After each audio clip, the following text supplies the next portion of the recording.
여러분의 목소리를 세상에 전해드리는 라디오 신문고 시간입니다. 어제 용산 대통령 집무실 앞에서 구급 공무원을 우습게 보지 말라는 목소리가 울려 퍼졌습니다. 사적 채용 논란에 임금 문제까지 겹치면서 공무원 내부의 불만이 터져 나오고 있는 건데요. 전국 시군구 공무원 노동조합 연맹의 공주석 위원장 연결해서 이야기 나눠보겠습니다. 공주석 위원장님, 안녕하세요. 네, 안녕하세요. 전국 시군구연맹 위원장 공주석입니다. 네, 어제 대통령 집무실 앞에서 공무원이 무조건적인 희생을 강요받고 있다 이런 말씀 하셨지 않습니까? 그 네네. 이유가 무엇이죠? 노동자에게 임금은 삶의 기반이고 유일한 생활 수단입니다. 그렇죠. 네, 공무원 노동자라고 예외는 아닐 겁니다. 네. 근데 유독 고통분담의 최우선순위가 그간 공무원이 되어 왔습니다. 네. 임금 인상률을 보면 2020년에는 0.9%, 또 지난해 1.4%밖에 인상이 안 되는 등 물가 상승률에 임금 인상이 턱없이 못 미쳐가지고 오히려 4.5%의 실질 임금이 깎이는 현상이 발생했습니다. 네. 결과를 보면 실질 임금 삭감과 이런 동결로 더 많은 일을 할 수밖에 없는 셈이죠. 아하. 그래서 이제는 참지 못하고 네. 밖으로 나오게 된 것입니다. 네. 우리 일반 국민 청취자 여러분께서 좀 이해하실 수 있도록 현재 예. 구급 공무원 기준 기본급 월급 얼마 정도인가요? 예, 올해 구급 1호봉이 168만 6,500원입니다. 또 아하. 저희가 주장하는 게 또 하나 있어요. 네. 구급이 2년이면 8급으로 승진할 수가 있는데 예. 월 보수 인상분이 1,700원밖에 안 됩니다. 9급에서 8급이 승진해도 승급하면 승진해도 별 차이가 없는 것이 이게 또 문제입니다. 네. 예. 그런데 이제 이런 질문을 국민들께서 하실 것 같아요. 기본급은 얼마 안 되는데 공무원들은 각종 수당을 많이 받지 않습니까? 이런 질문이 있지 않습니까? 뭐 시간의 수당, 명절 휴가비, 직급 보조비 각종 수당을 더해도 구급 공무원의 월 급여액이 한 220만 원 정도입니다. 연봉으로 환산하면 2,600만 원 정도이고요. 네. 구급으로 입직해서 턱없이 부족한 보수 때문에 구급으로 입직해서 1년 안에 그만두시는 분들이 약 1,700여 명이 됩니다. 다 이유가 있습니다. 그래서 네.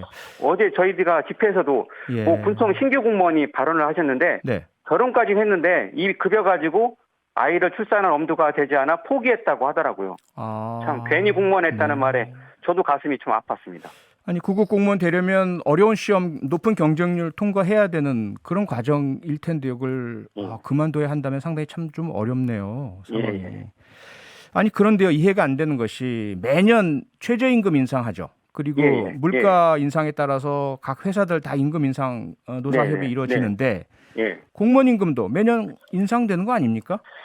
최저임금이 최근 5년 동안 문재인 정부에서 평균 7.8% 인상했습니다. 네. 근데 공무원의 임금 인상은 아까도 말했듯이 뭐 2020년에는 0.9%, 2021년에 1.4%밖에 인상하지 않았습니다. 네. 또 시간의 근무 수당도 구급은 9,160원, 올해 최저임금보다도 못한 9,032원을 받고 있습니다. 네. 예.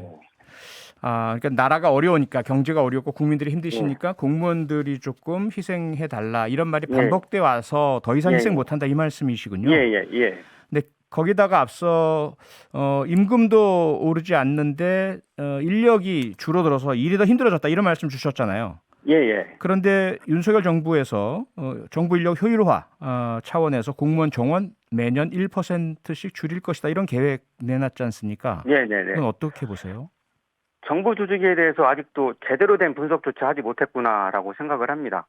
해마다 국민의 행정 수요는 날로 증가하고 있고요. 네. 코로나19 같은 예상치 못한 국가 위기 상황도 맞이하고 있습니다. 네. 또 새 정부가 추진 중인 110대 국정과제도 공무원이 없다면 제대로 수행할 수 없겠죠. 네. 120만 공무원은 절대 잉여 인력이 아닙니다.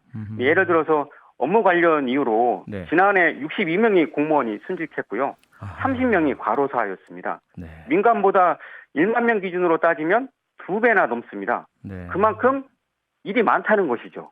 그래서 공무원을 잉여 인력으로 매도하지 않았으면 좋겠고요. 네. 정부의 인력 효율화 방안부터 먼저 원점에서부터 재검토되기를 바랍니다. 네. 낮은 임금의 인력 부족, 이중구를 겪고 있다는 말씀이신데 여기에 더해서 최근에 공무원에 대한 사적 채용 논란이 일었지 않습니까? 대통령실의 구급 행정요원의 권성동 국민의힘 원내대표 추천 인사 임명 됐는데 한간에 들으셨겠죠? 우스갯소리로 청년들 사이에 공무원 시험 합격은 권성동 뭐 이런 예. 이 사안 이 공무원 당사자로서 어떻게 보십니까?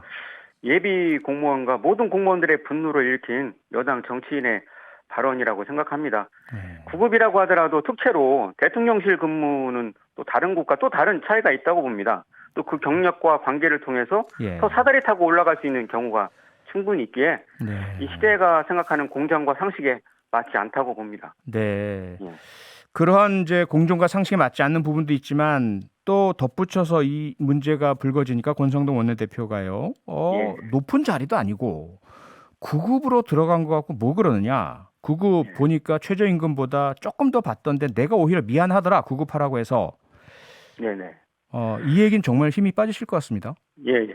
올해 국가직 9급 공무원 경쟁률이요. 네. 29대 1입니다. 아하. 서울시 행정직 같은 경우는 11대 1입니다. 네. 고시원과 학원을 오가면서 9급 정규직이라도 되기 위해서 안간힘을 쓰는 분들이 바로 대한민국 청년들이죠. 예. 9급 공무원을 포함해서 이 청년들이 좀 대한민국에서 힘 빠지지 않게 네. 정책을 만들고 또 임금도 올려주시는 게 예. 정치의 도리인 것 같습니다. 네. 예. 문제는 이게 예외적인 특수한 상황이냐 아니면 혹시 뭐 9급이든 8급이든 7급이든 공무원 채용 과정에 이러한 사적 채용 이런 부분들이 있느냐 어떻게 보십니까? 요즘에 각 자치단체장들이 바뀔 때마다 예. 정무적으로 어떤 비서관이나 임기제 공무원으로 특채를 하는 경우를 또 보았고 네. 언론에서도 종종 좀 접하는 것 같습니다. 아, 네. 공정성 좀 향상도 돼야 되겠고 처우도 개선돼야 되겠고요. 인력도 네네. 좀 충분히 확보가 돼야 된다는 이런 말씀이신데요. 앞으로 이런 문제 해결을 위해서 어떤 목소리 어떻게 내실 예정이십니까? 제도적으로 좀 더 촘촘히 만들어서 네. 능력에 대한 어떤 검증, 평가, 어떤 심사 등을 강화하고 보완해서 어느 특정인이 아닌 공개적인 공모 심사 등이 일반화되기를 바라겠고요. 네. 또 공무원은 민간 영역과 달리 업무 결과나 의사 결정이 공적 영역이라서 예. 사람 채용부터 더 조심해야 될 것 같습니다. 네. 네. 앞으로 추가 집회도 계획되어 있으십니까? 네네. 반드시 내년 공무원 보수 인상을 위해서 네. 저희가 7월 25일부터 8월 중순까지 계속해서 이어서 하는 연자 농성을 추진하고 있고요. 네. 또 8월 초에는 공무원 제 단체와 연대해서 약 2-3천 명이 넘는 네. 대규모 집회하고 또 삭발 투쟁까지도 저희가 계획을 하고 있습니다. 네. 네, 혹시 오늘 인터뷰 들으시고 반론 있는 분 계시다면 저희 프로그램에 연락 주시기 바랍니다. 추후 방송에 반영해 드리겠습니다. 오늘 말씀은 여기까지 듣겠습니다. 고맙습니다. 예, 고맙습니다. 네, 공주석 전국시군구 공무원 노동조합연맹 위원장이었습니다. 평일 저녁 6시 5분에 여러분을 찾아갑니다. MBC 라디오 표창원의 뉴스 하이킥.